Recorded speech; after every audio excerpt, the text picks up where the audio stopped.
That is the minor pentatonic scale.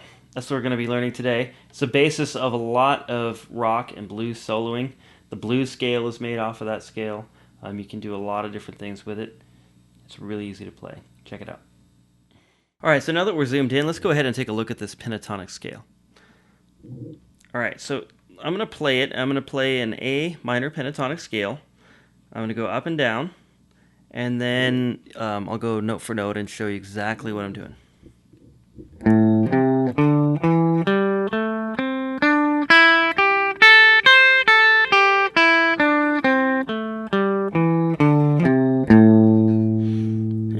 Let me go slow and show you exactly what I'm doing. Okay, so index finger on your 5th fret, your 6th string. Then you're going to play up to the 8th fret with your pinky. Then the 5th fret of the 5th string here, and the 7th fret with your ring finger. Then the 5th fret again, next string down, and the 7th fret with your ring finger again. Same thing on the next string, 5th fret, 7th with the ring finger, index on the 5th fret, 2nd string, but this time the 8th fret with the pinky again, 5th fret again, 8th fret, and then back down, 5th fret, 8th with pinky, index, 7th fret next,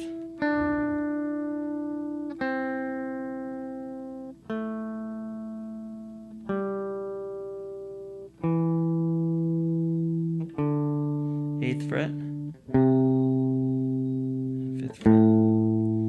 This is called A minor pentatonic because this note right here is an A. And as you go up, there's 5 notes.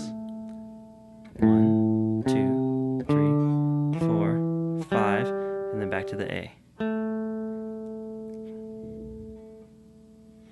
Okay, pretty cool.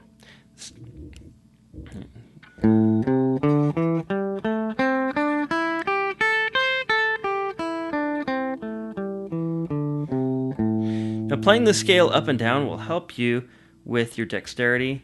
It'll help you also kind of memorize the pattern of it, because this scale, as I said earlier, is the basis for a lot of rock soloing, a lot of blues soloing, and it's a really good scale to use and to learn because a lot of music uses it. It can also kind of box you in sometimes because it's just called the box. So I'll show you how to get out of the box later, but you should at least learn it because it's a very simple scale and it sounds cool. And yeah, now this one thing that I'm doing that is really important as you're doing this, okay? What I'm doing is I'm holding this finger down. So if I play the first note with my index finger, and then I'm going to play the second note with my pinky on the 8th fret here, notice that I'm keeping my index finger down. My index finger doesn't need to be down. I can lift it up. But the problem is if you do that, you're really unanchored to where you are, and playing quickly later will become very difficult. So here's what I mean by being unanchored. So if I pick up my finger every time, I start doing this kind of a thing. Watch.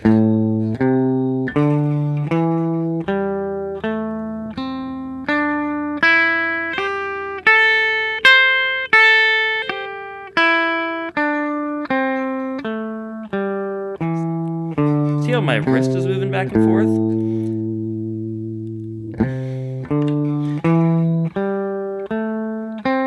Wrist is moving back and forth, and it just sort of looks ugly, and it's unanchored, and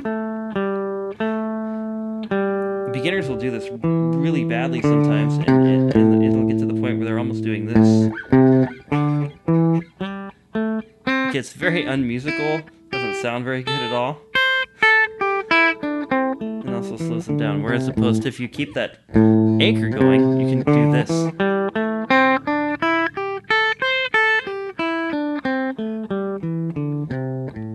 It sounds much more anchored, much more musical. You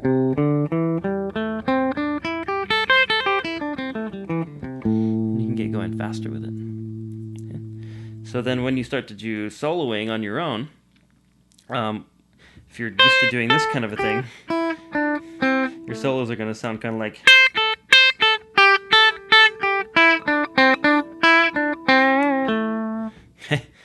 Not so good. As opposed to if you're doing...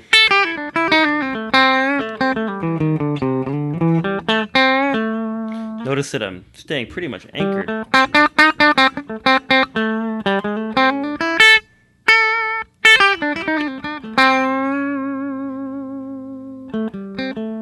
a little bending and some more advanced techniques there, but I'm playing the box.